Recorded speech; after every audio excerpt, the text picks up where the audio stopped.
I was just asking Jay, what is the USP of your film? Is it his personal life or his career? It's hard to tell. অভিনেতা ববি চক্রবর্তী ছোট পর্দা এবং বড় পর্দা দুটিতেই তিনি সমান জনপ্রিয়। এসএমপিআই এর মেথড অ্যাক্টিং সাবজেক্টের ফ্যাকাল্টি তিনি। আসুন শুনে নেওয়া যাক তিনি এসএমপিআই সম্পর্কে ঠিক কী বলছেন। হাই, আমি ববি চক্রবর্তী। সম্রাট মুখার্জির সাথে কথা বলার পর এবং তারপরে পরবর্তীকালে আমি যখন এখানে আসলাম, ইনিশিয়াল যখন কথাটা হলো, এসে আমি একটা অদ্ভুত ফিলিং হলো। The feeling is about a corporate feel. তারপরে আমি এখানে যোগ দিলাম মেথড অ্যাক্টিংয়ের টিচার হিসেবে। আমি টিচার নিজেকে খুব কম মনে করি, কারণ আমি আমার এক্সপিরিয়েন্সগুলো সবার কাছে শেয়ার করি, টিচার হিসেবে নয়, বন্ধু হিসেবে বেশিরভাগ সময়।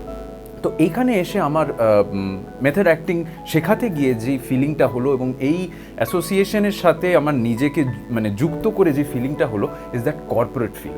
ভেরি অর্গানাইজড, মানে প্রত্যেকটা ছোট ডিটেল থেকে সবচেয়ে বড় detail, every point is looked after by everyone, একদম to the T, and that is what I like. এবং সেই করতে গিয়ে আমার ইনস্টিটিউটটাকে ভালোবাসতে শুরু করলাম, আমার স্টুডেন্টসদের ভালোবাসতে শুরু করলাম। এসএমপিআইতে আমার নিজের অ্যাসোসিয়েশন হওয়ার পর থেকে আই ফিল আমার লাইফের একটা দারুণ চেঞ্জ এসে গেছে, আমার একটা দারুণ another phase of life has opened for me. This particular institute has the zeal, has the zinc in it. All the best to SMPI, all the best to Samrat Mukherjee. Think short entertainment.